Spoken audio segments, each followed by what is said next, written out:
Tenemos a Eloy Martín Corrales y Rocío Velasco. Eloy Martín Corrales, solo voy a mencionar un libro de que no hemos hablado, yo creo, bueno, a lo mejor lo hemos mencionado nada más. Tiene un libro publicado, él es coordinador, que se llama España frente a la independencia de Marruecos, y obviamente es bastante relevante para nuestro tema de hoy.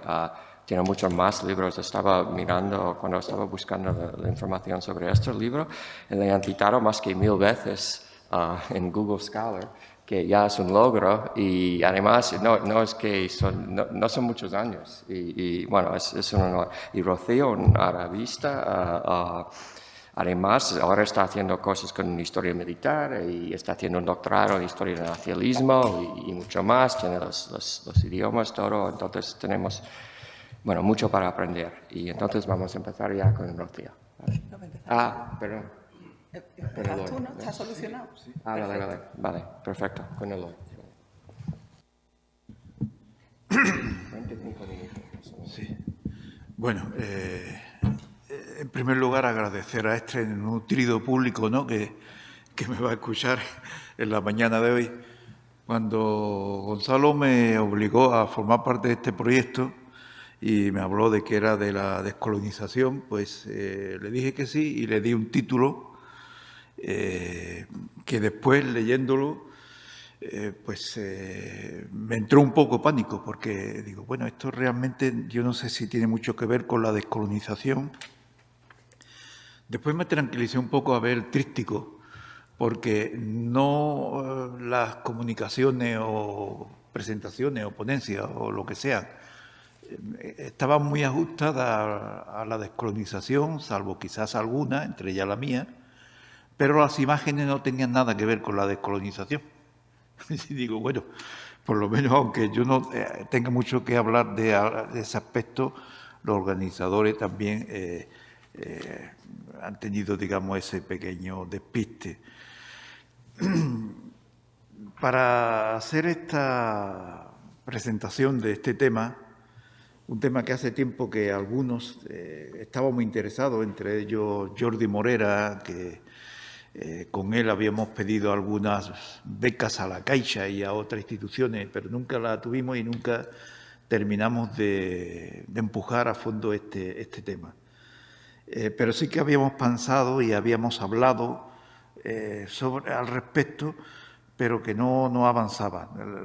La verdad es que desconozco si Jordi Morera ha publicado algo, algún artículo, alguna revista que se me ha escapado, pero no lo sé. Ni siquiera le envié un correo para decirle que estaba de nuevo interesado en este tema. Y lo que me voy a, digamos, a referir aquí a los marroquíes que llegan a España. En el bien entendido que entiendo que la colonización, además de generar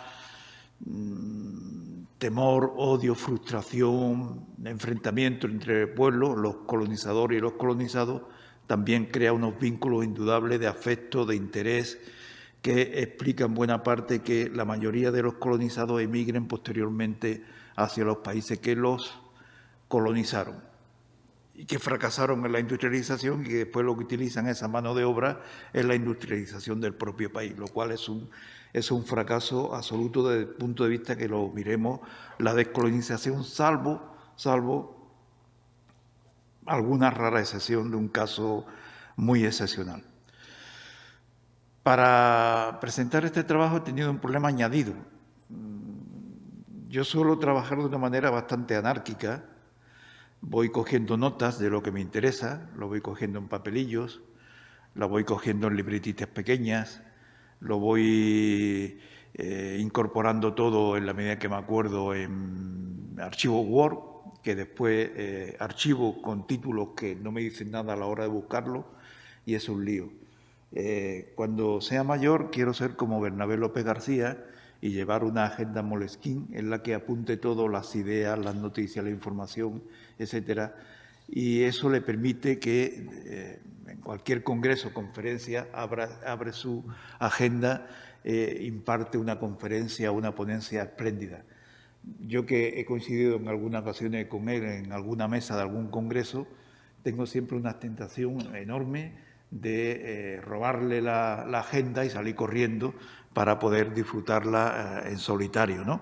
Pero no soy así, soy muy desordenado y a ese desorden se añade que tengo buena parte de la documentación en cajas en un trastero. Por lo tanto, lo que voy a hacer, más que un cuadro más o menos real, fidedigno, de la emigración magrebí antes de la emigración, lo que voy a hacer es una impresión. Voy a ser un impresionista en este sentido. Hay que entender también que en buena parte de este periodo hubo más musulmanes, árabes o no árabes, que marroquíes en España, que llegaron a España por diversos motivos, ya sea para estudiar, para ingresar en las academias militares y para trabajar. Es cierto que muchos de los que llegaron después finalmente se quedaron como trabajadores, abrieron restaurantes, bares, trabajaron en diversos cometidos y se quedaron para siempre en España. Y de pronto aparecía una noticia en la prensa de que un concejal de Vigo en los años 80 pues era un palestino que había llegado con una beca y se había quedado y no había continuado los estudios. Era ese tipo de noticias, de recortes de prensa que yo coleccionaba, pero que ahora mismo no soy imposible de localizar. Es decir, los marroquíes son los menos numerosos en el conjunto de los árabes musulmanes que llegaron al menos en este periodo. O no, porque esa es otra cuestión. En todo caso, voy a hablar de dos grupos de marroquíes. Los exhibidos por el régimen, los que fueron exhibidos, que le interesaba al régimen que fueran bien visibles, y los invisibles o invisibilizados.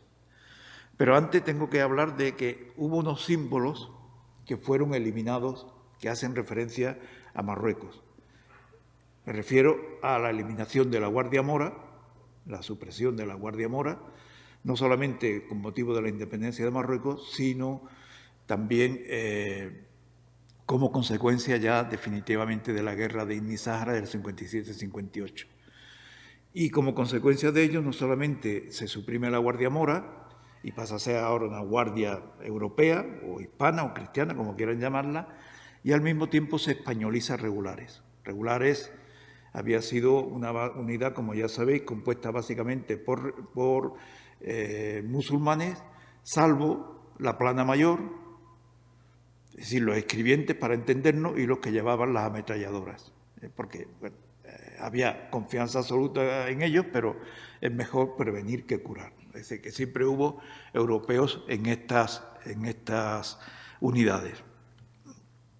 Lo de la Guardia Mora ya es muy conocido, algunas fotos. Es menos conocido y por eso pongo esta españolización de Regulares. Vean ustedes ahí que es un individuo claramente no marroquí. Es una postal escatológica de los años del franquismo, finales de los 40, comienzos de los 50. Son unas postales que algunos habréis visto, si os gusta ir por el rastro o por sitios similares, en la que la ventanita esa se abre y hay una escena escatológica, es decir, la gracia del franquismo, ¿no? Bien, voy a hablar de los exhibidos, como decía. Los exhibidos, pues ahí tienen ustedes monarcas, jefes de gobierno, ministros, embajadores, cónsules, bueno, cónsules más discutibles, en realidad no fueron tan exhibidos. Misiones culturales, individuos que integraban misiones culturales, estudiantes universitarios, cadetes militares, voceadores, futbolistas, etc. De eso voy a hablar ahora. Bien, la casta política en primer lugar, los monarcas, muy rápido en este sentido. Las dos visitas de Mohamed V a España para la firma de la Declaración de Independencia y el tratado del año siguiente. Son imágenes muy conocidas, no merece la pena. El viaje a Madrid del 57 es menos conocido, no sé por qué, es importante, pero bueno, es menos conocido. Mohamed V, y además que se le lleva a visitar fábricas como la Pegaso, para enseñarle, digamos, el progreso de España y al mismo tiempo hacer publicidad de cómo España está ayudando a ese pueblo hermano al que ha sacado de la decadencia, etcétera, y lo quiere encauzar definitivamente por la vía de la industrialización, del desarrollo, en fin, todo este tipo de discurso que ya conocéis perfectamente. A San II, como mínimo, creo que estuvo en España 5 veces, pero no lo tengo seguro. Repito, buena parte de la información que había acumulado no he sido capaz de encontrarla, y por internet, haciendo búsqueda rápida estos últimos días, no he terminado de aclararme. Él formó parte de la delegación marroquí que llegó con Mohamed V en el 56. Hay pocas noticias, simplemente las noticias las he tenido de algún miembro de la delegación que después explicó un poco quién la componía. Volvió a España en el 63, creo, 65, 69, no estoy seguro del 63, 82 y 89. Y pues también como a Mohamed V se le visibiliza, se da, digamos, en la prensa un tratamiento importante para ver cómo España trata a un pueblo hermano, y por eso la prensa, incluso algún noticiario cinematográfico dará cuenta de ello. Tanto a Mohamed V como al hijo se le pasea además por los lugares emblemáticos, Toledo, Granada, Córdoba. Es decir, se hace una tournée turístico-cultural que es interesante estudiar algún día, ¿no? Esta foto a mí me parece un poco simpática, ¿no? Los embajadores. Bueno, aquí también he tenido, voy a poner solamente 2 fotos de los más conocidos, de Jale Torres y Misián el Bueno. Me ha sido también imposible a través de internet confeccionar la lista de embajadores españoles y de embajadores marroquíes en España. No he sido capaz de encontrarla, no quiere decir que no exista alguna página web en la que estén relacionados, pero he sido capaz de encontrarla y más bien lo que he visto una especie de caos. Algunos otorgando a Misián una estancia como embajador en España de unos 7 años, algo que en realidad fue 1 año y pico, 1 año y poco. O sea, pero bueno, hay dificultades en Internet para este tipo de cosas. Yo creía que no las había, pero bueno, sí que las hay. Me importa hacer más hincapié en los deportistas de élite, porque eran realmente deportistas de élite. Aquí tienen ustedes a Mimoun Ben Ali.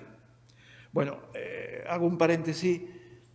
Cuando hablo de marroquí yo incluyo a lo de Ifni, teniendo también en cuenta, y es lógico, que Ifni era parte de Marruecos en este sentido porque estaba bajo dominio español hasta el 68 y por lo tanto, en principio, los de Ifni podían llegar, digamos, con mayor facilidad y sin los requisitos exigidos a los marroquíes. Pero para mí eran marroquíes y los incluyo ahí sin ningún problema. Otra cuestión complicada es los musulmanes que vivían en Ceuta y Melilla y que tenían solamente una tarjeta de identificación y que hasta el 85-87 no tendrán, digamos, un DNI o no adquirirán, no se les nacionalizará como españoles. Eso es complicado. Un caso de esto podría ser Mimoun Ben Ali, que nació en Farjana, en la frontera de Melilla, y por lo tanto podríamos considerarlo casi como un preespañol. Pero bueno, en todo caso, Mimoun Ben Ali fue varias veces campeón de los pesos gallos en Europa. Tienen ustedes aquí cromos, son cromos de la época, que nos muestra Mimoun Ben Ali. Hay también folletos que repartían periódicos deportivos, es decir, que tiene una visibilidad enorme. Incluso todavía en Barcelona, los que vivan en Barcelona, Gustavo, si un día te paseas por la calle Urgell, Gran Vía, subiendo a mano derecha, verás la zapatería Ben Ali. Por lo menos antes de la pandemia estaba todavía la zapatería Ben Ali. Salía en portada de los periódicos, es decir, se nacionaliza español, se casa con una catalana, tiene familia, etcétera.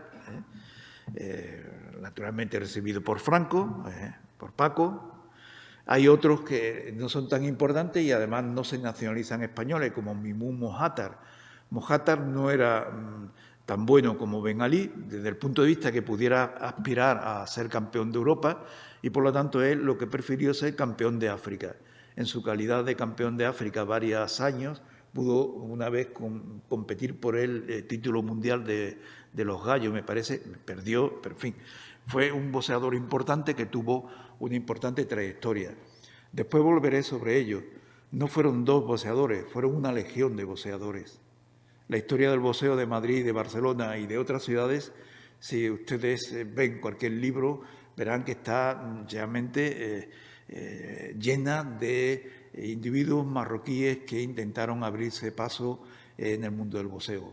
Hace unos 4 o 5 años la Federación Catalana de Boxeo editó 2 libros de boxeadores en Cataluña, del boxeo en Cataluña, y realmente la participación marroquí es impresionante. También toda esa información de ese libro no sé dónde la he puesto y no he podido agregar una lista de nombres al respecto. También hubo futbolistas que los madrileños recordarán, como Larbi Benbarek. Estos son también cromos. Larbi Benbarek estuvo 6 años en el Atlético de Madrid, desde 48-49 al 53-54 me parece. Tampoco ahora hay cuestiones que me fallan. Fue además un jugador importante, emblemático para el Atlético de Madrid. Más emblemático, bueno, ahí tienen ustedes las temporadas en las que jugó Benbarek, muy visibilizados, muy exhibidos. España acogía, ¿verdad?, bien a los embajadores, a los jefes de gobierno, a los ministros. De esto he desistido de ponerle fotos, a los monarcas, pero también a los deportistas como Benbarek. Pero otro Benbarek también, Abdallah Benbarek, más conocido en Marruecos como Abdallah Málaga. Abdallah Benbarek llega también a finales de los 40 a Málaga. Mientras que está en activo, es jugador emblemático, carismático del Málaga. Cuando abandona el fútbol en activo se convierte en entrenador de fútbol y es entrenador de al menos una veintena de equipos españoles, entre ellos el Alavés, es decir, por toda la península, y en la actualidad sigue vinculado al Málaga, que el Málaga de ahora no es el Málaga en el que él jugó. Hubo crisis, desapareció, se refundó otro Málaga. Él sigue siendo un ojeador del Málaga. Yo creo que es más bien a título honorífico, porque es una institución. Si alguien representa el malagueñismo en el Málaga, es Benbarek. También casado con una malagueña, con hijos, etcétera. De todos estos individuos, pues nadie se ha preocupado por aquello de los matrimonios mixtos, que ha sido de los descendientes, etcétera, etcétera. Son cuestiones que llaman la atención. Yo pongo aquí a Chicha. Chicha en realidad no estuvo en España. Chicha fue jugador del Atlético de Tetuán, que jugó una temporada en Primera División, 1951-52. Las leyendas del fútbol tan ricas en anécdotas que nunca se pueden comprobar si fueran ciertas, afirman que Chicha tuvo una oferta del Real Madrid, pero él no quiso abandonar su querida Tetuán. Chicha es una referencia para muchos, incluso para mí. Chicha de pequeño era un ídolo. Un ídolo hasta el punto de que te cuentan tanto las anécdotas, sus jugadas, etcétera, etcétera, que al final te pasa como con muchas de las anécdotas de la familia, que te lo han contado tanto que tú crees que las has vivido. Y en realidad es que la has vivido emocionalmente y la has reconstruido en tu cerebro, aunque en realidad no la pudiste vivir. Yo no tenía la edad, digamos, como para recordarme, quizás haber ido a algún partido sí, pero no para recordar a Chicha, un jugador tan querido por musulmanes, por cristianos, por todo el mundo. Aquí tengo que hacer un recuerdo sobre una eliminación del Campeonato Mundial de Fútbol 62, que en el 61 enfrentó a España y Marruecos. España eliminó a Marruecos y en la selección marroquí, que vino aquí al Bernabéu, jugaron 3 jugadores marroquíes que estaban jugando en equipos españoles. He conseguido identificar a uno, a Benbarek, pero los otros 2, y mira que he remirado los cromos de los equipos en esos años, pues nada, ha sido imposible. Uno creo que jugaba en el Racing, debía ser el Racing de Santander, porque durante muchos años el único Racing que había con Solera era el Racing, pero en fin, de momento he fracasado, incluso en mi colección de cromos, que tampoco la localizo, de cromos de jugadores de fútbol árabo-musulmanes, incluido turco y tal, o los equipos españoles, pues no lo tengo tampoco a mano. Estudiantes también fueron exhibidos por el régimen, los que durante más tiempo fueron exhibidos. Estudiantes de universidades y de centros de formación, digamos, estudiantes categoría A y B, si quieren ustedes. Hay algunas cifras y lugares de donde fueron. En el 57, cursillo de archivo y bibliotecas. En el 58 se crea la Unión Nacional de Estudiantes Marroquíes en España, con sesiones en Madrid, Granada, Cádiz y Tetuán. Pongo Tetuán porque en Tetuán es donde se agrupa buena parte de los que llegan con títulos después de haber cursado sus estudios en España. No es que considere que Tetuán fuera España, no, ni mucho menos. En el 1965 se crea la Unión General de Estudiantes Marroquíes de España.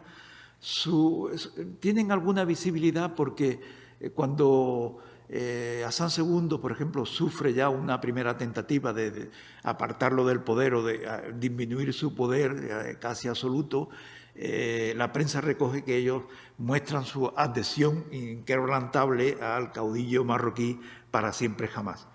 Y después pues hay toda una serie de becas que se conceden año tras año, no solamente por el gobierno, también por el diario Arriba, concede becas, las becas de formación profesional, que permite que estudiantes marroquíes pues accedan a las universidades laborales, como se llamaban entonces, y los centros de formación profesional acelerada, que creo que era pues una formación muy precaria, pero bueno, eso servía para hacer propaganda al régimen de esos individuos que traía y paseaba por la península y le permitía demostrar lo bueno y generoso que era España con la antigua colonia. Aquí este es un estudiante en la casa de campo, de IFNI. Y esto es una reunión de estudiantes marroquíes de universidad, estudiantes, digamos, de verdad, entre comillas, del 67. Es decir, tiene una presencia de cierta importancia en la prensa. Después están los cadetes de la Academia Militar. Tienen visibilidad, pero muy pronto desaparecen o hay muy pocas noticias. Y son números importantes. En el 56 son 222 y el año después decrece, pero son 120. Las academias militares de Toledo, Zaragoza y Segovia creo que también van. Es importante. Eso permite también anudar lazos. Dos anécdotas con respecto a IFNI.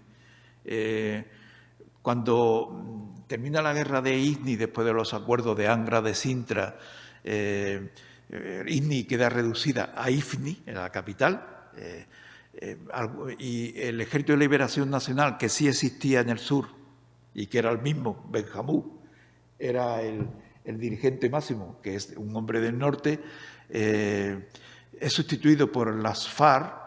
Los tenientes de la FARC que ocupan los puestos de vigilancia, claro, ellos conocen la vida española y añoran la vida española y hablan con sus amigos, sus colegas del ejército español que están en el otro lado de la Alhambra y dicen, oye, dejadnos que algún día a la semana vayamos a IFNI, podamos tomar una cerveza, charlar, un poco de ocio.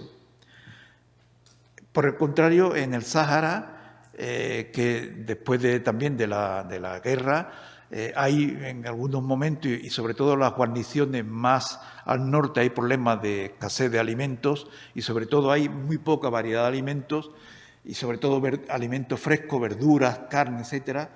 Los militares españoles, los oficiales españoles deciden coger un camión y a la población marroquí más cercana para adquirir víveres.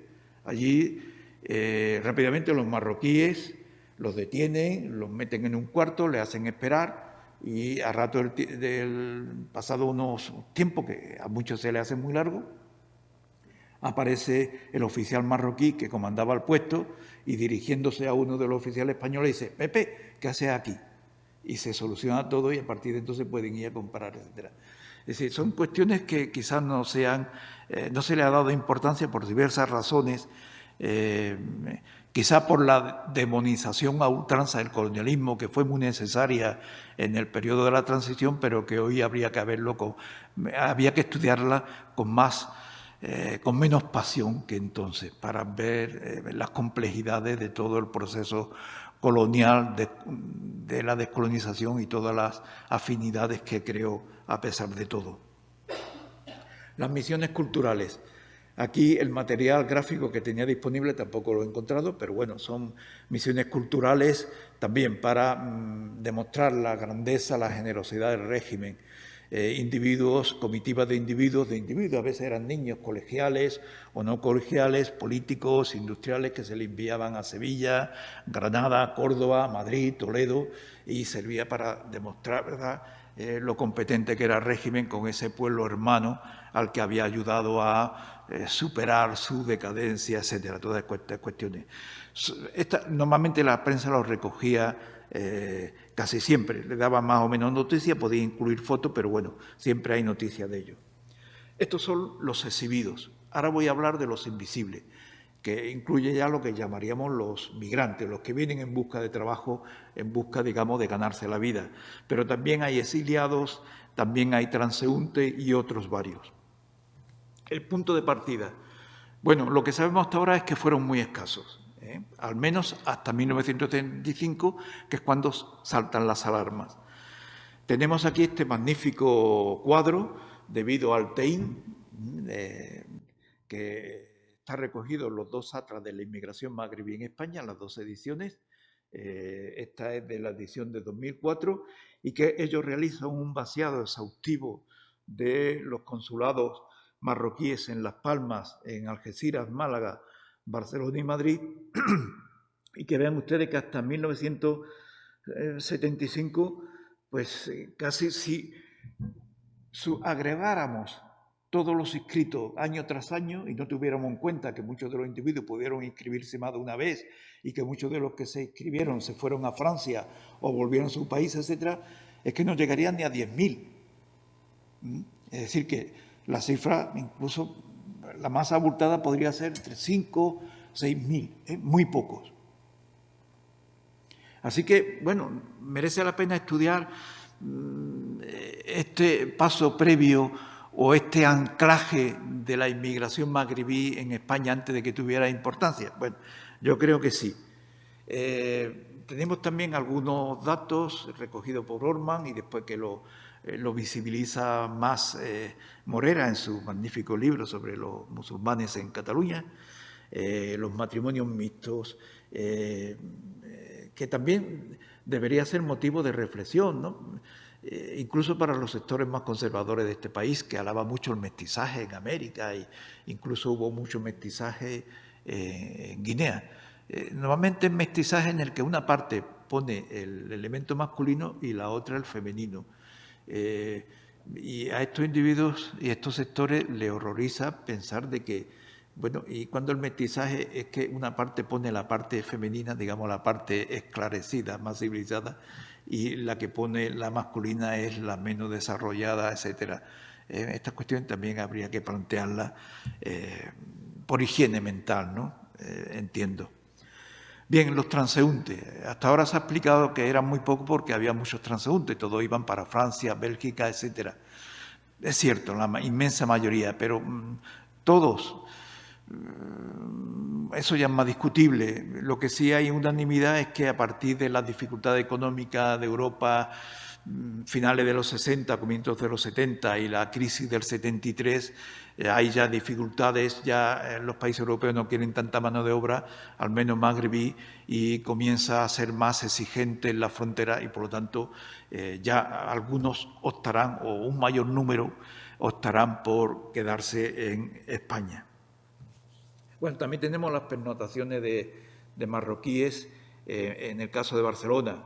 Bueno, no son muchos y teniendo en cuenta Barcelona, se supone también que sería la inmensa mayoría de transeúntes. Se supone, porque en realidad sabemos muy poco todavía.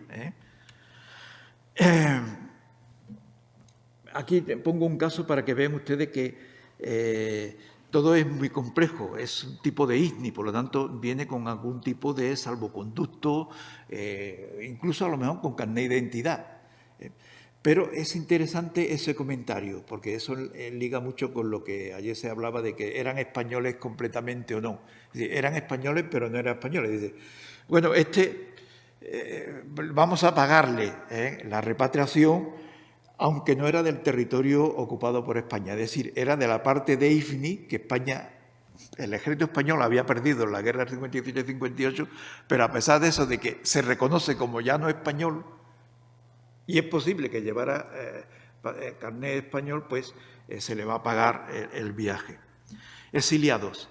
Tiene que ver con la violencia de la descolonización que ayer también se hablaba. Bueno, aquí tienen ustedes a Mohamed Al Raisuni, el hijo de Raisuni, que estuvo como rehén cuando el padre fue hecho prisionero por las tropas del Krim, fue desposeído de todo. Después, cuando Adelcrín se rinde, los españoles ocupan de nuevo toda la zona de Chauen, etcétera, donde estuvo prisionero, recobra la libertad, recobra los bienes, pero con la independencia este hombre tiene problemas. Es uno de los que protagoniza o está en el asunto de los terribles incidentes de Terlata de Raizana, que fueron mucho más virulentos que los de Melilla, pero aún es muy poco conocido, igual que es poco conocido la ola de violencia, de robos, tremenda que se abate sobre la población española y sobre los colaboracionistas marroquíes, que no está estudiado, que recoge la prensa española, pero con cuentagotas. Eso. Deportistas que no triunfaron, es decir, hubo una legión de deportistas. Me refería antes a los boxeadores. Les pongo un ejemplo. Mojátar II. Este hombre disputó 78 combates, solamente ganó 2. Muchos fueron como ellos. Terminarían como el Potro de Vallecas, absolutamente sonado. Saltimbanquis, los famosos acróbatas de Ifni, pero del sur de Marruecos también, no solamente de Ifni. Esto era muy normal. Además, en ese mundo del circo en el que ellos actuaban, también hay que tener en cuenta los montadores de circo. Buena parte eran marroquíes. Los montadores de atracciones de feria, cochichoques, eran marroquíes la mayoría. Claro, de esto nadie se ha ocupado. Ni tenían papeles, ni documentación, ni contrato de trabajo, ni nada. La precariedad laboral del mundo del circo, del saltimbanque, ya me dirán ustedes. Aquí tienen ustedes, pues este también es un tipo de Ifni, porque eran los más famosos, pero repito, para mí es un marroquí, por mucho que pudiera tener, carnet de identidad español. Es decir, que a muchos de estos acróbatas, saltimbanqui, como quieran llamarlos, se les reconocía su valía y iban por fiestas mayores, eran exhibidos, etc. Tenían, digamos, un público en España. Y quizás de las más prestigiosas fue Fátima Buseta. Esta no era de Ifni, esta era más bien de la zona norte. Fátima Buseta no fue tan conocida como Pinito del Oro, pero casi. Pasa que Pinito del Oro, su fama trascendió, se le hicieron homenaje, pero Fátima Buseta se le hizo hace poco un homenaje en Málaga, donde reside, pero de escasa entidad. Pero fue una mujer importante en el mundo del circo. Y es mujer también, eso hay que tenerlo en cuenta. Cineastas, también hubo cineastas. Aquí tenemos a Fatem Hamama, es una película de un director de cine egipcio, Youssef Shahin. Es una película rara porque el que quería, dar el salto a la gloria, como el cordobés marroquí quería hacerlo, optaba por el boxeo, no por el fútbol, pero bueno, hubo alguno que sí, que intentó ser el morenito de Rabat y cosas así, pero no tuvieron éxito. Pero bueno, lo importante para mí es que comienzan a aparecer actores que tuvieron escasa importancia en la cinematografía española. Es decir, se rompe la tradición del moro fingido que arranca desde el siglo XVI, que eran cristianos travestidos, de moros, de musulmanes, y ahora tenemos ya, actores de tercera o cuarta fila que encarnan esos papeles. A veces son inmigrantes. Hay una película maravillosa que creo que es La verbena de la paloma, de Juan Luis Galiardo, que hace de teniente de regulares, en la que hace... la película es un rodaje de una película sobre los regulares en España, en Madrid, y recurren para formar las tropas, los figurantes de regulares, recurren a inmigrantes extranjeros, la mayoría subsaharianos, pero que también eso da mucho juego para ver, la representación del otro como es encarada. Militares. Me refiero ya a los oficiales, no a los suboficiales. Las academias de suboficiales también recibieron muchos estudiantes, ya no eran cadetes marroquíes, sobre todo la de Carabanchel, en que ahora es como una especie de centro cívico multiuso. Allí venían, y también guineanos, muchos sargentos guineanos que están todos los días borrachos pidiendo cerveza, pues estudiaron ahí en Carabanchel. No sé si aprendieron eso. Bueno, también hubo delincuentes, es decir, que también la prensa pues dará cuenta de individuos que no se adaptan, etcétera. Eso tiene que ver un poco después con lo que voy a hablar. No quiero decir con esto que la inmensa mayoría fueran, ¿no? Seguramente fueron una mínima minoría, y todo ello enlazado con las dificultades que tuvieron para integrarse en una España ya muy difícil de por sí en esos años 50, 60 e incluso 70. Y los trabajadores, los que venían realmente a trabajar, digamos, el proletariado, para entendernos. Había, sí, y más que los que estaban inscritos en los consulados, yo tengo por cierto que hubo mucho más. Por ejemplo, hubo en el servicio doméstico, pero no sabemos nada. Algunas familias españolas se trajeron a sus criadas a España. Otras familias marroquíes que se instalaron en España trajeron también sus domésticas marroquíes. Familias que pasaron largas temporadas en España también las trajeron. Tengo también algunas postales y todo esto, pero he dudado. En algún caso tengo la que más conozco, no he terminado de saber si se trataba de la doméstica de una hebrea, pero marroquí, o musulmana marroquí. Bueno, lo dejo ahí, pero es una cantera que hay marinos. Los marroquíes comienzan a enrolarse en la marina mercante de todo el mundo, sobre todo en las banderas de conveniencia. Es los que han vivido en Tánger, pero también en Ceuta y en Melilla, que había muchos musulmanes con tarjeta de identidad todavía en esos momentos, saben perfectamente que la moda de llevar un enorme transistor a todo volumen por la calle la imponen, o digamos la introducen los marinos, los que se han embarcado y vienen con esos aparatos, y es la forma de ostentar que han tenido éxito en esa migración. La construcción, ahí donde más van a parar. Por ejemplo, sabemos que en la autopista que va de Barcelona, el Maresme a la frontera francesa, ahí donde aparece el primer contingente importante de trabajadores marroquíes. Y muchos de ellos terminarán afincándose en las zonas, en el Maresme, muchos de ellos casándose con catalanas de siempre, o digamos, o catalanas asimiladas, pero bueno, eso también comienza a ser conocido. No tanto, pero comienza a ser conocido.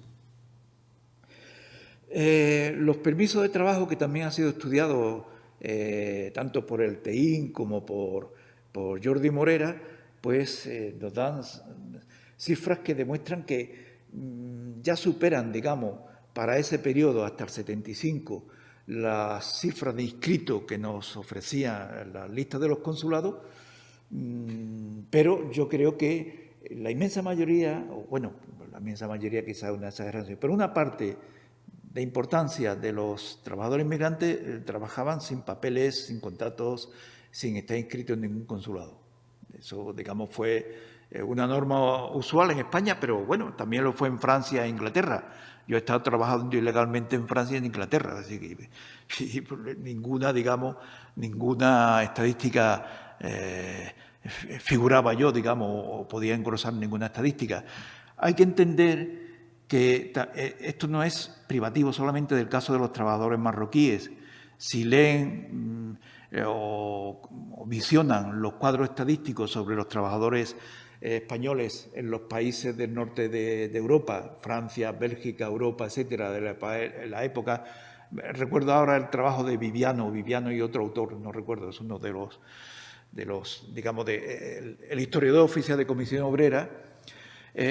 Comparan las cifras de trabajadores españoles que emigran oficialmente con noticias de algún ministerio español hacia Europa, con la cifra que proporcionan los gobiernos de Francia, cifra agregada, Bélgica, etcétera, etcétera, y como mínimo cada año había un desfase de más de 20.000 trabajadores que no eran contabilizados por la administración franquista. A ellos súmenle los que trabajaban sin ningún tipo de contrato. Estamos hablando de un fenómeno que se reproducía en España con los marroquíes y que también comienza a reproducirse muy poco con los pakistaníes, en las minas de carbón y después haciéndose con el monopolio de la entrega de bombonas de butano. Así que las cifras de los consulados no son muy fiables, pero además hay que estudiar también al consulado, qué era el consulado y qué eran los consulados marroquíes en última instancia. La cuestión de los consulados está ahora muy estudiada para la edad moderna, pero no tanto, o al menos yo no conozco, es imposible conocer todo lo que se publica en los últimos años, sobre cómo actuaban, qué eran los consulados marroquíes. Eran 4, el de Algeciras, Málaga, el de Madrid, el de Las Palmas y el último, el Barcelona, en el 72, que tiene que ver con esa transeúnte hacia la frontera. Lo curioso del caso, y que ya nos da alguna pista, es que el consulado de Algeciras se desplaza a Málaga. ¿Por qué? Se desplaza para atender a turistas. Aquí tenemos también un importante flujo de marroquíes a España. Uno de los sectores que estaba más deseoso de que se abrieran por fin la frontera, la comunicación directa entre España y Marruecos, era clases medias marroquíes, especialmente del norte, acostumbrada a pasar sus veranos en Málaga, acostumbrada a comprar en el Corte Inglés de Málaga, acostumbrada a recorrer España porque les encanta en un clima, digamos, de una libertad, de unos gustos que han adquirido y que en Marruecos es más complicado o se hace, digamos, con menos tranquilidad. También eso no lo he tenido en cuenta, aunque lo tengo en la mente. Bien. Así que voy a terminar con algunas reflexiones sobre el consulado para la fecha del 66, que entonces, como decía la prensa, el encargado del consulado, que en realidad era el cónsul, Bennani, que se hace eco de una queja que ya se detecta en alguna documentación oficial, tanto por parte española como por marroquí. Es decir, en concreto, que los pesqueros españoles están trasladando clandestinamente marroquíes a España. Eso es cierto, y además es que la autopista para ello estaba creada. Ahora no recuerdo si el acuerdo pesquero hispano-marroquí del 67-69 es la que ya se incluye que todos los barcos españoles que pesquen en aguas territoriales marroquíes deben tener como mínimo 2 miembros de la tripulación marroquí. Es una autopista para que muchos se embarquen, se enrolen, cuando llega a España pues salen corriendo, con complicidad o no del patrón y de la marinería. Y el cónsul añade que España se vería invadida en poco tiempo por la emigración marroquí clandestina. Individuos impresentables, o que él considera que son impresentables, pobretones, que exigen a gritos con golpes, él fue objeto de algunos golpes, quizá exagere un poco, porque no renovaba el pasaporte. Es decir, que aquí tenemos un problema, que hay muchos marroquíes a los que el consulado o los consulados marroquíes no quiere atender, no le quiere dar servicio que debía a esos connacionales, y que les crea un problema, porque ellos están para atender a los turistas que van a Málaga, van a atender a otros más distinguidos que puedan tener algún problema en Madrid, a solucionar los problemas de los transeúntes en Barcelona, pero no están, digamos, por la labor de atender a todos ellos, a todo aquello que intentan buscarse la vida en España. ¿Y hay trabajadores en España ya? En la fábrica de ladrillo, la Cruz Blanca, que hoy ya no existe, creo que no existe, no lo he podido comprobar tampoco, pero estaba situada justo al lado del actual estadio de Rayo Vallecano. Hay en el 66 una huelga de trabajadores marroquíes, lo cual significa que la inmensa mayoría de los trabajadores de esa ladrillería, y seguramente de muchas ladrillerías de Madrid, de Barcelona, de Bilbao y de los principales focos industriales del país, estaba compuesto por marroquíes, igual que otros trabajos que la mano de obra española había abandonado porque se había ido de Europa. Es decir, el nicho laboral español estaba cambiando y los marroquíes estaban rellenando parte de ese nicho y nadie quería enterarse o tomaba actitudes absurdas como la de los marroquíes. Lo importante es que la huelga da motivo para que se preocupen las autoridades españolas por fin. Esto ya está recogido en el Haga, es información sacado del Haga, y que lo importante también es que hay algún una especie de solidaridad entre los trabajadores españoles y marroquíes, porque una de las reivindicaciones que piden los marroquíes es que les paguen el plus familiar, lo cual significaba un problema añadido. ¿Por cuántas familias? ¿No? Claro, si no era monógamo el que solicitante, eso creaba un problema a la autoridad española. Pero bueno, el plus familiar. Difícilmente ellos podían saber que había un plus familiar. Eso se lo tenía que haber dicho, pues, trabajadores españoles concienciados, solidarios con ellos, por lo que fuera. Había una empatía para transmitirle, no, tenéis que pedir este derecho, etc. Es decir, que hay trabajadores marroquíes, mucho más de lo que pensamos. El problema es que fueron invisibles no solamente para los españoles, también el gobierno marroquí y sus antenas consulares intentaron invisibilizarlo en España. No me voy a extender más, la conclusión es obvia. Me lo resto del mío, comentarlo de Bernardo al final, por fin.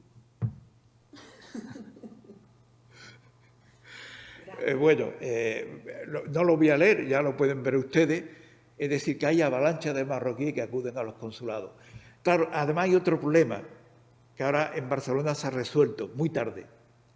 Si pones el consulado en la zona céntrica y van a ir trabajadores o individuos que buscan trabajo, van a dar una mala imagen del consulado marroquí. La calle Jorge Juan, ya saben ustedes dónde está, en Madrid. Es una zona que a mí no me gusta mucho ir, pero bueno, está donde está. Claro, de pronto que te venga individuos que ellos consideraban, el cónsul consideraba desarrapados, pues eso da una imagen muy mala. En Barcelona ha pasado eso un poco, porque era Carrer Mallorca, ¿no? O Rosselló, bueno, ahora no me acuerdo muy bien cuál era el carrer. Claro, había unas colas tremendas, y entonces ahora la han llevado por lo no. Ahora lo tengo cerca de casa, quizá algún día me anime cuando pase algún tiempo en Barcelona y me vaya a revisar otra vez la cifra del consulado o me compinche con Morera para retomar ese tema. No sé. En definitiva, cuando la Iglesia catalana, es decir, una institución, ahora no recuerdo, el famoso informe del 72 de la Iglesia catalana que dice, cuidado, hay una parte de la clase trabajadora que ya no es autóctona, que está siendo explotada de una manera inmisericordia. Ahí es cuando se enciende la alarma. Se enciende la alarma para unos, hay que atender las necesidades de estos trabajadores, y se enciende la alarma para otros, nos están invadiendo. Y de ahí que de pronto en la prensa parece que tiene una pugna por competir a ver quién hincha más las cifras de los marroquíes. Y de pronto de esos 10.000, 15.000, bueno, no se habla mucho, 20, 30, de pronto se llega, cuando ya el periódico de Cataluña pues dice, El Mundo, 100.000. ¿Pero cómo se ha llegado a esa cifra? No fueron 10.000, fueron más, pero tampoco fueron 100.000. Pero eran ya muy visibles, era tan visible que no se podían ocultar. Es importante el informe de la Comisión Diocesana de Barcelona, no recuerdo muy bien el título, es un informe ya muy conocido, muy trabajado. Quizás son menos conocidos los artículos que le dedica la revista Cuestions de Vida Cristiana, también de la Diócesis de Barcelona, que le dedica muchos artículos y sobre todo le dedica, creo que en el 74, un monográfico espléndido sobre esto. Y en relación con esto está la creación de Dar es Niumba en Madrid por Emilio Galindo. Está en relación la creación en el 74 de Vall Altacafa por Teresa Losada, pero que primero la había creado en San Vicente del Sor, que nos está dando también ya cuenta de por dónde están los marroquíes, son antenas, ¿no?, de los marroquíes, y nos están diciendo que está pasando algo que era obvio, es decir, el mercado laboral español ha cambiado profundamente. Y hay nichos que ya no lo cubren los autóctonos, y lógicamente lo cubren otros individuos. Entre ellos, ¿quién? Pues los antiguos colonizados, que por vínculos de antigua dependencia, de amistad, de la lengua, por referencias, acuden allá donde sabe que van a tener una mínima oportunidad de comenzar un camino. Si quiere, termino con una anécdota personal, quizá un poco cogida a contrapelo, pero bueno, yo como no tengo ya muy poco pelo, no es grave. Cuando yo decido irme de la ciudad en la que vivía, Ceuta, y me planteo dónde voy, tenía dos opciones. Madrid, tenía familia, a Madrid venía y veía teatro, iba a exposiciones, aprender un poco anárquicamente, no era universitario ni mucho menos, pero me fui a Barcelona. ¿Por qué me fui a Barcelona? Porque teníamos un amigo, o sea, no tenía familiares, pero había un amigo. Bueno, no era exactamente un amigo, era Godoy. No se inquieten, no era Godoy aquel fornido mozo que se beneficiaba a María Luisa, la esposa de Carlos IV. Era Godoy el legionario, es convicto, fue autor de una muerte, y que fue el que a muchos de los del barrio nos enseñó las letras de canciones carcelarias, casi todas relacionadas con la grifa. Una de ellas no voy a cantar porque mi mujer dice que soy la persona más sosa y con menos ritmo de todo el mundo, pero la letra de una de ellas decía, están diciendo que va a venir aquí el sultán del imperio marroquí y formaremos la retaguardia del imperio marroquí, formaremos los grifotas, Alipún, soldado Alipún, que te mate Mahoma si no fuma el kif. Pero Godoy, que por cierto, el primer día que llegamos a Barcelona nos sopló prácticamente todo el dinero para sus whiskies, borracheras. Bueno, él trabajaba sin papeles. Bueno, era proxeneta y lógicamente no tenían papeles en ese momento, creo que tampoco ahora. Y recibía en una mesita debajo de la cual tenía un chunzo con una punta, ¿verdad? Y allí pues nos seleccionaba y nos quitaba el dinero que llevábamos. Con lo cual la mayoría tuvimos que volver a poco tiempo porque ya no habíamos quedado sin dinero, desplomados, pero ya teníamos contacto en Barcelona. Habíamos hecho, digamos, ya amistades tejiendo unas redes muy débiles.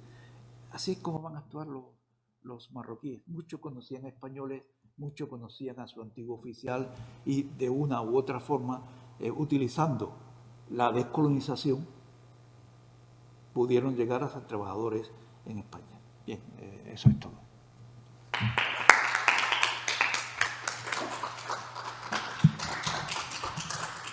Buenos días. Yo tenía una pregunta para Eloy. Si se sabe si se aplicaba o refinaba o dirigía la ley de vagos y maleantes a las nuevas comunidades marroquíes informales como transuentes o no, porque sí, tenían vigencia hasta el 75 y no sé si eso se puede estudiar de alguna manera. Es mi pregunta. Bueno, de eso creo que no se sabe nada, pero tengo la intuición, presunción, de que no, por miedo precisamente a tener algún tipo de roce con Marruecos. Por eso, de alguna manera creo que se descargaba la responsabilidad en el propio consulado marroquí. Es decir, es un problema vuestro, es una estupidez, pero el punto de partida, de muchos de los puntos de partida que apenas estoy, algunos comenzando y otros reflexionando sobre ello. Pero, en definitiva, es el archivo el que nos va a dar la respuesta. Aunque, claro, hay muchos antropólogos que dicen que lo único que es válido es la fuente orales. Pero los archivos nos ofrecen también la fuente orales transcrita. Así que... Porque había un régimen de internamiento muy liberal para los vagos y maleantes, muy liberal en el sentido que era que te recogían de la calle y te quedabas ahí en semicárceles, instituciones semipenitenciarias, y ahí también hay toda una población transuente, marginal. Pero estaban también homosexuales, que ya no era tan liberal la cosa, en fin. Es complicado eso. Vale, gracias. Oye, pues enhorabuena, la verdad es que bueno, he disfrutado muchísimo y bueno, pues hay muchísimas cosas que comentar que luego ya podremos ir hablando. Pero es que yo os quería preguntar si sabéis de este hombre del que he oído hablar, que tengo noticia, Enrique Busián, que estaba en Madrid. ¿Qué sabéis de él exactamente? Que tenía una joyería y que era de origen marroquí. ¿Qué más sabéis? Precisamente esas historias no se saben. Hay una parte de la familia también de los Barradas, que está afincada en España, Sí, la Barrada los Bucián, que eran los joyeros más Sí. importantes de Madrid. Sí, sí. Pero eso no se ha estudiado. ¿Y qué ha sido de ellos? Porque el hombre este se murió. Bueno, la verdad es que eso es otra de las cosas que no he podido hacer. Los últimos 3 años han sido muy complicados en mi vida, pero una de las cosas que tengo pendiente de hacer es simplemente, no el listín telefónico, pero algo similar, ¿no? Porque a veces también esas tácticas las hemos olvidado los historiadores, los antropólogos. Intentar conectar con la familia e incorporar todos estos personajes. La misma hija de Misián, que estaba viviendo en Tenerife cuando se casa, etcétera. Hay tantos casos sueltos que cuando los podamos agrupar darán una gavilla de importancia. Sí, sí, cuando vas viendo es que hay bastantes. Y además con mucho prestigio. Sí. Rompe también el discurso sobre, digamos, la poca importancia o el descrédito que merecía entre nosotros el otro. Todo es complicado, complejo. Sí, sí, sí. Bueno, porque me está interesando ese personaje, he ido oyendo, tal. Era una dinastía, no era un personaje, eran más. Sí, sí. Vale. Bueno, primero tú que lo estás llevando. No, yo quería preguntaros 3 cosas. Una primera, muy breve, o sea, que me digáis brevemente por mi desconocimiento total. ¿Cuándo y a dónde volvieron los cerca de 100.000 colonos españoles que había en el protectorado? Brevemente, si me podéis resumir, porque es que no lo sé. Si me preguntaran de Guinea os contestaba, pero de esto no sé. Luego, las 2 cositas que quería decir es una... la autopista de la Jonquera, no, bueno, pues yo de niño, porque como los viejos pues tenemos memoria histórica, de niño recuerdo la variante de San Sebastián, al lado de mi casa, se construyó con los barracones de los marroquíes que estaban al lado de mi casa, al lado de la carretera. O sea que ahí hay otro, eso lo sé seguro porque, vamos, era conocidísimo San Sebastián, y además yo vivía al lado. Y la otra cosa que quería decir es, a Rocío es... ¿Qué público lector tienen estas personas? No, claro, Nayat El Hashmi tiene público lector hasta en el país, ¿no? Pero me refiero a los que son de Marruecos. Es decir, en el Marruecos del Norte se lee esta literatura que se lee, porque yo recuerdo cuando yo he ido mucho a Marruecos en los 80, por razones que sea. Y yo recuerdo que el castellano, los viejos, todos. Bueno, todos no, pero muchísimos. Además, en cuanto te oían hablar en castellano, ¿no? Pero los demás, pues no recuerdo que se hablara tanto, ¿eh? Entonces, eso es lo que... Esa reivindicación de como lengua propia, en Guinea, pues lo entiendo más, porque cuando vas a Guinea sí que la gente habla castellano. Pero en Marruecos, pues eso es la pregunta. Bueno, 100.000 no, 80.000 repatriados. No sabemos casi nada. Actualmente hay un proyecto que llevan a cabo Alicia Gil y Paco Bernal de la Facultad Económica de la Universidad de Sevilla, que están abriendo una línea en este sentido. Precisamente esta semana, la semana anterior en Helsinki han presentado su primera aproximación al tema. Es un tema del que no sabemos absolutamente nada, porque además la complejidad de la repatriación de Marruecos es diferente de la de Guinea, saharaui, que fueron precipitadas. La repatriación de Marruecos fue muy lenta, porque muchos españoles se quedaron. Y se fueron solamente cuando en el 73 las leyes de marroquinización entran en vigor. Y de pronto resulta que todas las empresas y negocios españoles debían tener un socio marroquí al 51%. Es decir, que panaderos, dueños de bares, churreros, tuvieron que abandonar Marruecos porque, claro, si un churrero ponía a un socio marroquí el 51% no podía vivir. Así que mi tío Manolo, bueno, en realidad era el tío de mi madre, mi tío Manolo, que amaba a Tetuán profundamente y la amó hasta el fin de sus días, se tuvo que ir de Marruecos. Tampoco quería venir a España porque para muchos españoles era un trauma pasar de Marruecos a España. Muchos no se identificaban con España en realidad, se identificaban con Marruecos, su patria era Marruecos. Y se fue a Suiza, encontró consuelo con una señora suiza, que bueno, suena raro, ¿no? Desde aquí, desde el sur, pero es decir, que todo eso está por estudiar. Tantas cosas que no hemos estudiado. Y la segunda cuestión era la de... Bueno, eso me lo tenías que haber dicho y también que el bar no lo abrían hasta las 9 menos cuarto, porque casi me desmayo aquí sin desayunar.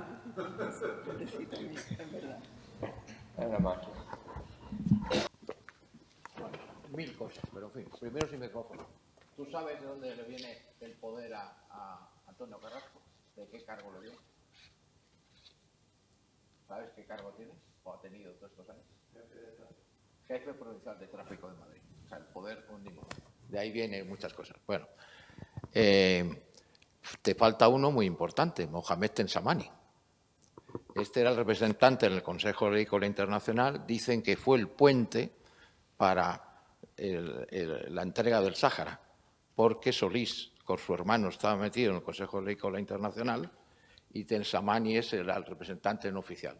Tanto Tensamani como Chacor los llevamos tanto al África como a la Fundación Sur, mucho antes de que estuviera Rafael. Me parece que hoy Rafael no está aquí.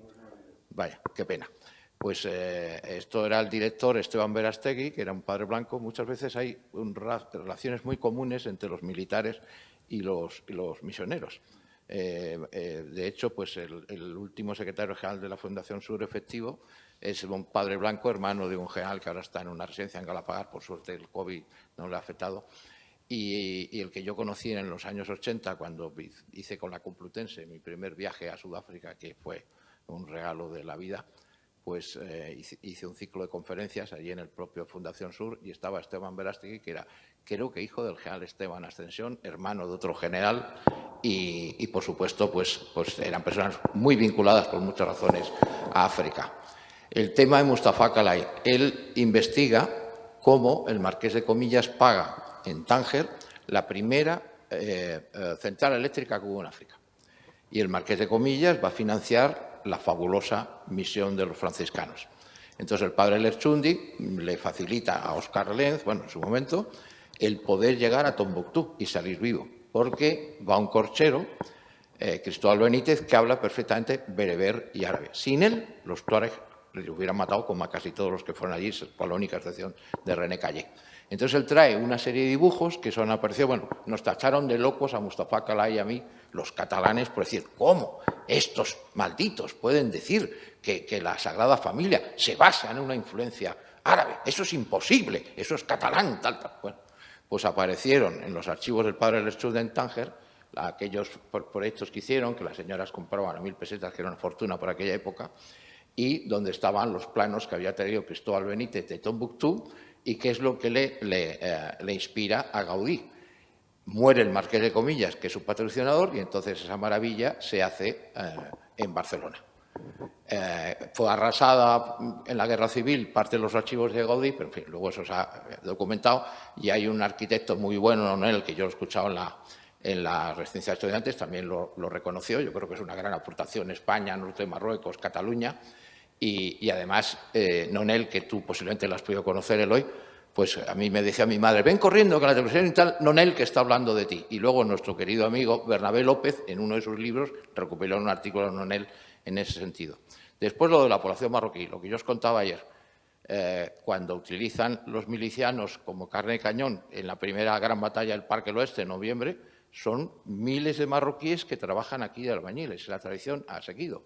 Por ejemplo, tanto Víctor Morales como Teresa Pereira han dado conversación y presentado libros en la librería de Iván, que tú habrás conocido. Están Joaquín María López, luego el Centro Vallecas, y actualmente está donde las manifestaciones que se han nombrado de los albañiles en Portazgo, casi al lado del estadio del Rayo Vallecano, ¿no?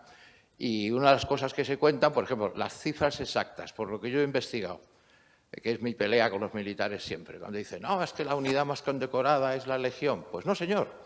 Yo, mis 4 carreras son de letras, pero eso es matemáticas. La Legión son 37.000. ¿Cuántos son las tropas indígenas? 12.000 de Igni Sáhara y 108.000 de Marruecos.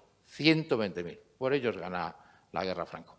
Y entonces, cuando termina la guerra, no saben qué hacer con mucha de esa gente, porque de la élite de ellos, que hay algunos tremendos, bueno, por lo que he visto yo, y ahora acabo de hablar hoy mismo con Enrique, de hecho, las dos chicas estas falleras son hijas de dos del segundo batallón de tiradores de Izni-Sáhara, siempre lo mismo. El maravilloso cuartel, el único que queda en Izni, porque los demás los han derrubado para utilizar las piedras para su construcción, es el del segundo batallón de tiradores de Izni, que por supuesto es el mejor. Y las dos chicas falleras son hijas, porque luego hay una élite de los Boamarra que los llevan a Sáhara, que hay una neocolonización española. Bueno, es una cosa curiosa, nos iríamos del tema.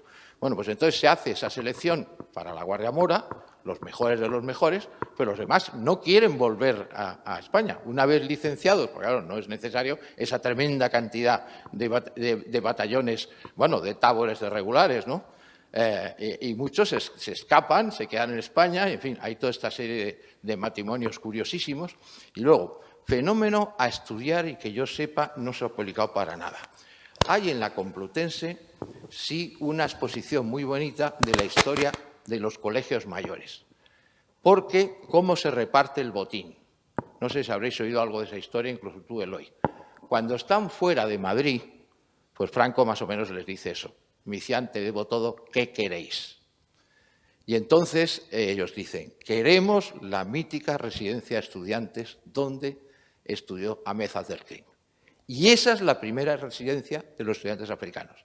Nuestra querida amiga Rosa Madariaga, tan añorada, tiene en el libro Madrid Majerit un fantástico capítulo dedicado a la residencia de estudiantes, porque según me dijo ella, que la residencia de estudiantes marroquíes tuvo muchísima información de magariños. Y el Estudiantes de Baloncesto, tú que eres tan entendido en deportes marroquíes, se funda porque los rifeños son muy altos. Y con ellos, Magariños crea el Estudiantes, que es el origen de la Estudiantes actual. Por eso muchas veces se ponen una especie de turbantes, que algunos creían que era una cosa iraní. No, es la tradición de que estos chicos tan altos que jugaban eran rifeños. Y entonces, la que fue esposa de García Vargas, Araceli Pereda, que creo que es una señora entusiasta, a mí me ha encargado artículos de otros temas en Arte y, en fin, estoy muy agradecido, pero ella yo creo que tenía un entusiasmo, pero quizás le faltaba el equipo alrededor para llevar eso. Entonces, en la segunda residencia de estudiantes, cuando ya se convierten en residencia del Consejo de Investigaciones Científicas, hasta que vuelve a recuperarse recientemente, pues, por Alicia Gómez Navarro, Monet Correa y una serie de personas muy, muy admirables. Bien, pues entonces es el Colegio Mayor Francisco Franco, que luego va a ser el Santa Teresa, ahora femenino, porque la Complutense se decía que eran todos los colegios masculinos, pero que no había femeninos. Bueno, pues Santa Teresa. Y además creo que una de las directoras fue la muy controvertida señora Cifuentes. Y ya la siguiente versión es el Colegio África, que tú habrás conocido hoy, cuando estaba en el Puente de los Franceses, que luego ahora es una sede de la UNED, porque decía Sorprédica, donde un gran africanista tiene su despacho, que es Carlos Echevarría, que ahora, si no recuerdo mal, es el director del Instituto Gutiérrez Mellado. Bien. Entonces, después, por estas cosas de la vida, yo he conocido ahí muchísimos marroquíes, toda la élite de Guinea, Califa estudió Ciencia de Información, el director de Sáhara Libre, bueno, todos estos que yo creo que ha salido una foto de esa época también. Y entonces ceden el antiguo África del Puente de los Franceses a la UNED y se coge el antiguo Alfonso el Sabio, que se había dejado en lo que es la ciudad universitaria, en la parte de Cuatro Caminos, para ser el actual África, que se ha regalado a la Escuela de Comercio Industrial, y eso es, yo he hablado tanto con Isabel Ayuso como con María Teresa Fernández de la Vega, que es prima de mi madre, para intentar recuperar el Colegio África. Perdona, pero tenemos que seguir con Bien. Bueno, porque pues hay otras preguntas también. Una serie Gracias. de menciones y de cosas para que me hagas algún comentario. Y esto de la residencia de los estudiantes marroquíes en España es vital, porque son personas que van a ser muy influyentes en sus países. Tú has nombrado varios de ellos. Y yo termino con una cosa.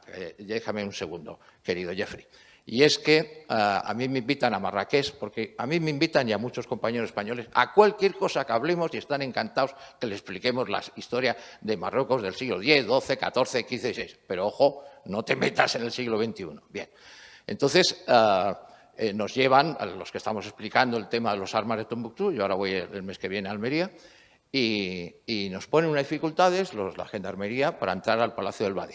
Bajó Jaquín Inasus, bajó Ahmed Tafik y bajó al director de la Biblioteca Real Marroquí, y los gendarmes, oficiales y demás, y oficiales, se pusieron a temblar, porque no se imaginaban que en aquel grupo venían personas. O sea, que es decir, los marroquíes sabían el impresionante poder que tenía Joaquín Asús y 2 de sus amigos y compañeros. Pero un impresionante poder en todo Marruecos, porque los oficiales, ya te digo, se pusieron a temblar y, por supuesto, vimos el Badi, el Museo de Marrakech y todo lo que nos dio la gana sin ningún problema. Muy bien. ¿Queréis responder ya?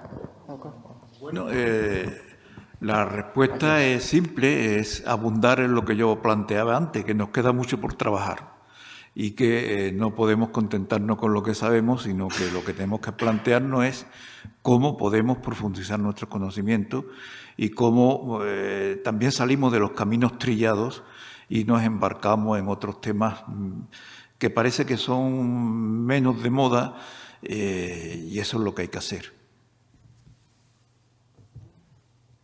Respecto a Calá y al resto, es que no me daba tiempo, pero lo he enseñado en imágenes porque es que, bueno, merecía la pena. Y Benasús, usted ha visto cómo se cuadraban, pero lo que seguramente no vio es el cariño y las muestras de afecto que siempre, siempre del norte y del sur le dieron por una cuestión sencilla, por la honradez y la coherencia. 2 cuestiones que en el Marruecos contemporáneo son harto difíciles de encontrar.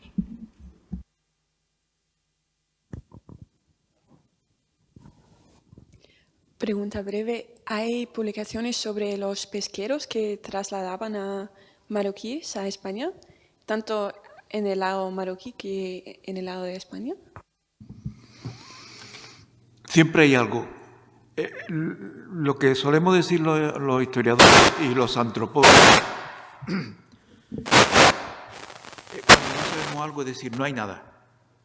Lo que demuestra que somos unos ignorantes. Pero siempre hay algo. Hay alguna brizna, pero ¿a quién hay que leer? Hay que leer a Alfonso Grosso, Viento del Este, me parece, una maravillosa novela sobre los pescadores gaditanos. Hay un novelista de Almería, poco conocido, que tiene también una novela en la que explica el trasvase de pescadores de Almería a Ceuta y en la que también ahí aparece, si no recuerdo más, pescadores marroquíes. Y en alguna otra novela que no ha tenido éxito debe haber alguna brizna, pero solamente eso, que yo sepa. Muchas gracias. Gracias. ¿Y académicamente, análisis, estudios sobre ese fenómeno de migración? Que yo sepa, todavía no. Es posible que Jordi Morera haya publicado algo y que a mí se me ha pasado y he sido tan inconsciente de no haberlo llamado, haberle puesto un email para decirle, oye, has publicado algo de esto, pero no lo he hecho. O sea, oye...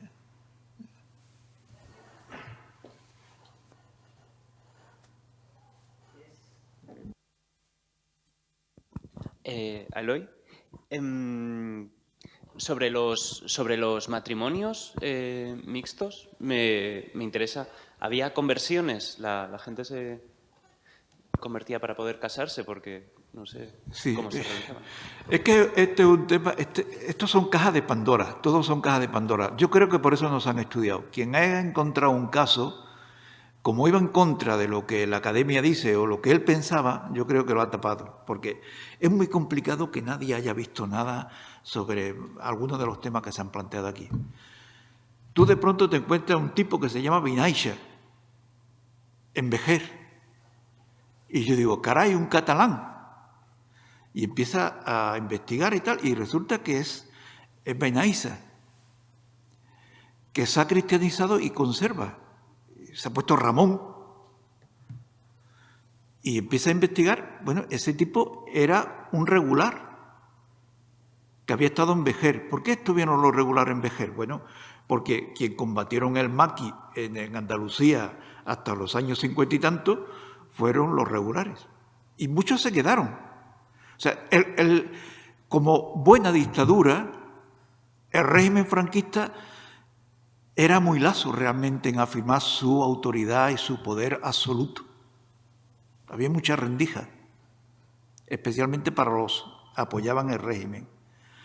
Casos como eso me he ido encontrando a lo largo del tiempo. Ahora, ¿quién se bautizó en cada caso? ¿Quién se convirtió a la otra religión en cada caso? Por eso ponía el caso de Ben Ali o el caso de la familia de Ben Barek. Nadie lo ha estudiado.